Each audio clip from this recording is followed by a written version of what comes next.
Vivemos em um mundo onde a onda de terror e desastres tentam roubar a nossa paz, onde o mal sempre está tentando prevalecer. Mas vemos pela palavra de Deus desde o Antigo Testamento que o cuidado de Deus para com aqueles que o temem e o buscam é muito real e permanente. Fique atento a mais um programa Encontro com a Palavra. Aqui apresentamos a palavra de Deus como resposta a todas as mais difíceis questões da vida. Agora com você, Pastor Edson Bruno. Seja muito bem-vindo ao Encontro com a Palavra de hoje. Bem-vindo também à continuação do estudo da carta de Paulo aos Romanos. Nós estamos estudando o capítulo 6 e o que Paulo falou sobre o pecado. No início do capítulo, Paulo perguntou: e então, vamos pecar porque não estamos debaixo da lei, mas debaixo da graça? Um pouco antes ele tinha dito: pois o pecado não os dominará, porque vocês não estão debaixo da lei, mas debaixo da graça. Estar debaixo da lei é tentar obedecer à lei e dar o melhor de si para conseguir cumpri-la, a fim de ser abençoado. Estar debaixo da graça significa ser abençoado por Deus e viver em resposta a esta bênção. Isso é uma coisa bem diferente. Existe uma grande diferença entre estar debaixo da lei e estar debaixo da graça. E quando alguém percebe como funciona a graça de Deus, pode cair no erro de pensar em pecar ainda mais para que receba mais graça, porque afinal está sob a graça e não sob a lei. Mas essa é uma ideia esdrúxula. Não dá nem para pensar uma coisa dessas. Não sabem que quando vocês se oferecem a alguém para lhe obedecer como escravos, tornam-se escravos daquele a quem obedecem. Escravos do pecado que leva à morte ou da obediência que leva à justiça? A palavra grega usada para escravo foi doulos. Naquele tempo, cerca de metade da população de Roma era escrava. Por isso, o público-alvo desta carta entendia muito bem as ilustrações usadas por Paulo. Paulo começou a carta afirmando que era escravo de Deus e de Cristo, e desde o início desafiou-nos a sermos também. Um servo era uma pessoa que chegava às 7h30 e saía às 3h30. Enquanto o servo estivesse trabalhando na casa, deveria fazer o que o dono da casa quisesse. Talvez o servo impusesse um limite no tipo e no volume de trabalho que prestaria. Ele tinha esse direito. Como servo, ele podia parar o trabalho à tarde e ir embora, e a partir de então o dono da casa não tinha mais nenhum controle sobre ele. O servo passava a viver a sua vida particular. Mas não é isto que a palavra doulos, usada no original grego, significa. Doulos significa escravo. O escravo era a propriedade do seu senhor, não apenas das 7h30 às 13h30, mas durante 24 horas por dia. O escravo não tinha autonomia para tomar nenhuma decisão, tudo era decidido pelo seu senhor. Era sempre o senhor que determinava o que o escravo deveria fazer e por quanto tempo. Hoje o mundo não aceita mais a escravidão, mas será que aceitamos o que Paulo está dizendo a respeito de sermos escravos de Jesus Cristo e de Deus? Todos os profetas se consideraram escravos de Deus. Você acha que é assim que deve ser com o nosso relacionamento com Jesus Cristo? Paulo fala sobre servir a Deus como escravo. Ele menciona pessoas que têm como seus senhores o seu próprio estômago. Bom, isso é verdade, né? Tem gente que é escrava do seu estômago. São pessoas comandadas por seu apetite. Um crente não deve ser viciado em drogas, nem no álcool, nem em cigarros e nem em qualquer outra coisa. Devemos ser escravos de Cristo e de Deus. Se somos escravos de Jesus e de Deus, não podemos deixar que ninguém mais seja o nosso Senhor. Você se torna escravo daquele a quem serve, e o seu Senhor tem que ser Deus em Cristo e ninguém mais. Você não deve apresentar seus membros e todo o seu ser ao pecado como instrumento de injustiça. Você deve apresentar-se a Deus e pedir que Ele faça de você um instrumento de justiça.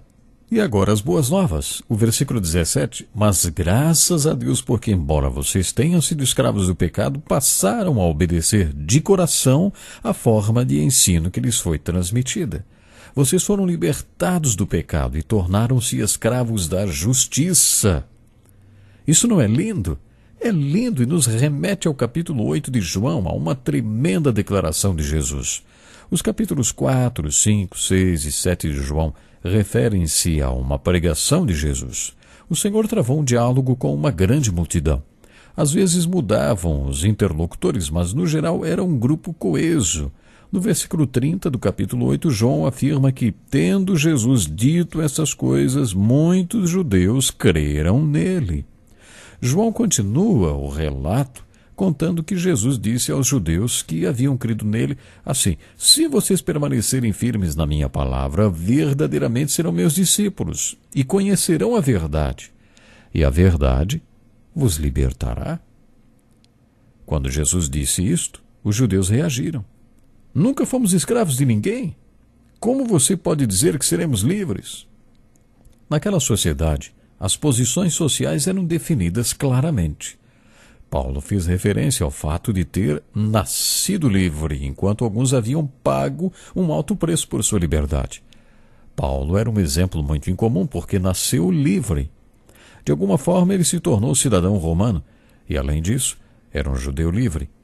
Voltando aos outros judeus, eles acharam que Jesus estava falando sobre isso e disseram: nunca fomos escravos de ninguém.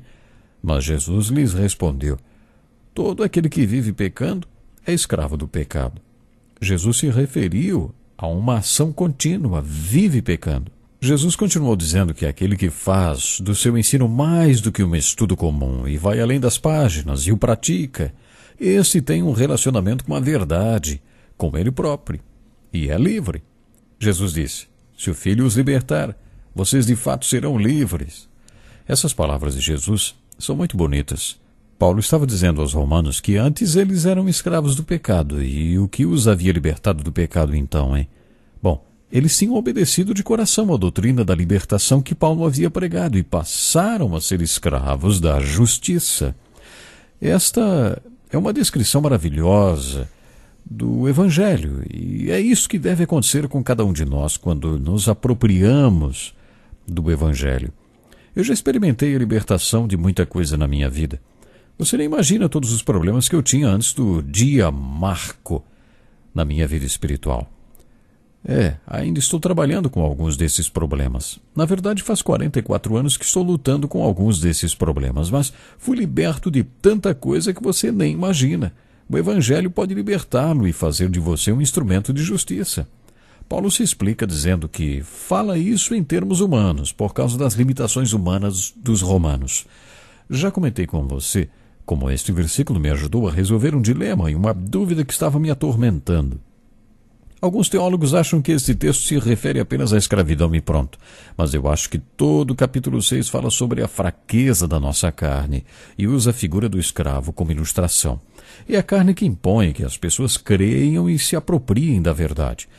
E por carne nos referimos a tudo em nós que não é controlado por Jesus e pelo Espírito. Paulo diz que, assim como antes eles ofereciam seus membros como escravos para impurezas e injustiças, agora deveriam apresentar seus membros e todo o seu corpo para a justiça visando a santidade. Paulo ilustra claramente como o pecado funciona. A Bíblia é sábia e muito precisa. Tenho constatado isto com a minha experiência de pastor no decorrer dos anos. Imagine uma pessoa que caiu em tentação. Digamos que tenha cometido adultério. A primeira vez que duas pessoas cometem adultério é muito traumática, mas depois que fizeram a primeira vez, facilmente tornam-se escravas desta prática. E aí não conseguem mais parar. E aí, o que era antes um caso isolado de adultério torna-se um caso amoroso, extraconjugal. Já ouvi muitas pessoas contarem como depois de um tempo não conseguem mais parar. Quantas pessoas não dizem: como eu gostaria de não ter saído aquela primeira vez? Ou como eu gostaria de não ter bebido aquela primeira vez? Mas depois que fazem, sentem-se escravas. E quais são as consequências de ser escravo do pecado, hein?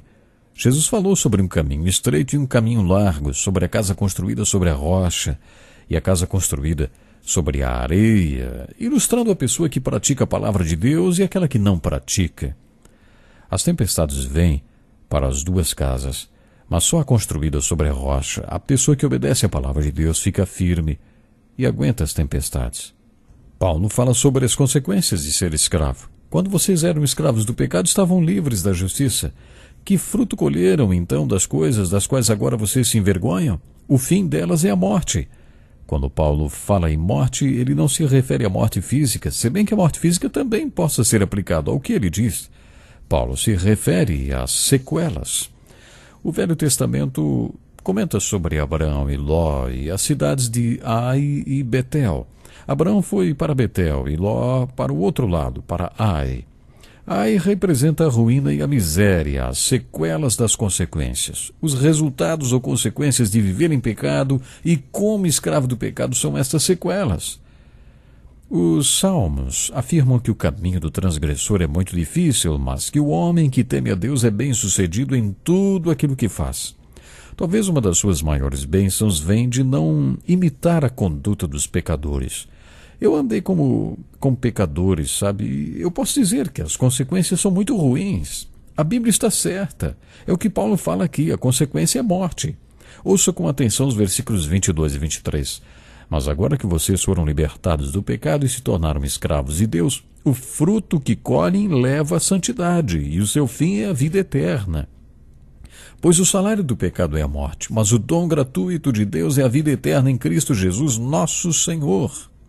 Quando você obedece à lei, é abençoado, e quando não obedece, você se acaba. Mais adiante, Paulo afirma que ninguém consegue obedecer à lei ao pé da letra, mas aquele que está em pecado ainda está sob a lei, porque está recebendo o que merece. Ele está recebendo o salário, e o salário do pecado é a morte. Mas a graça aparece na expressão o dom gratuito de Deus, e esse dom, esta graça, é a vida eterna em Cristo Jesus, nosso Senhor. O versículo 22 fala em vida eterna, e esta vida eterna se refere à quantidade de vida. Já o versículo 23 fala em vida eterna em Cristo Jesus. Esta vida eterna se refere à qualidade de vida. A vida verdadeira está na salvação definida neste livro. A vida verdadeira está em Cristo, porque em Cristo nosso Senhor, o dom da vida eterna se torna realidade. Deixe-me fazer-lhe uma pergunta. A quem você tem servido como escravo? Eu gostaria que você meditasse no capítulo 6 da carta de Paulo aos Romanos, porque eu tenho certeza que você vai acabar descobrindo a quem é que você tem servido. E quero terminar o programa de hoje sublinhando mais uma vez algo muito importante. Aquilo que Paulo está falando sobre o pecado. Quando ele pergunta, e então, vamos pecar porque não estamos debaixo da lei, mas debaixo da graça? Não esqueça que a resposta é, de maneira nenhuma. Existe uma grande diferença entre estar debaixo da lei e estar debaixo da graça. Portanto, meu convite é, vamos permanecer na graça de Deus? Pense nisso e até o próximo programa.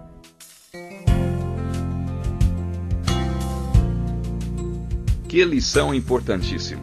Obrigado, pastor Edson Bruno. Prezado ouvinte, coloque em prática o que você ouviu aqui.